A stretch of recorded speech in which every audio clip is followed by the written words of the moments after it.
Tonight they have a quorum. Texas House Democrats are back in the state capitol 2 weeks after they left the state in opposition to changing the congressional maps to add 5 Republican-leaning seats. KLTV7's Michael Richardson has the latest. A quorum is present.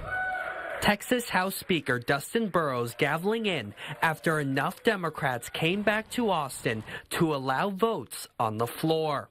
Representative John Rosenthal is among those who left the state. We accomplished what we set out to do. Rosenthal feels redistricting has been placed as a national issue, in part by California looking at changing its congressional maps. If you can redraw the maps every time you have an election and politicians, big bosses in Washington get to choose who votes for who, then your voice is lost. It should be the people get to pick who represents them. Nacogdoches Republican Representative Joanne Schaffner reacts to House Democrats returning. I would, be curious if they're going to have any sort of candidates being running against them, since they did not do their job, what they were elected to do by being here. Democratic lawmakers reestablished a quorum after they argued that flood relief was not prioritized during the first special session.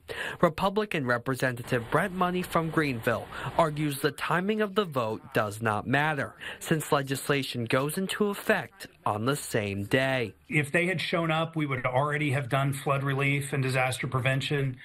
We also would have already done the congressional map and other legislation. Michael Richardson, KLTV7 News. Now, the House Select Committee on Congressional Redistricting started a formal meeting about an hour ago. We understand the maps could be voted on by the full Texas House later this week.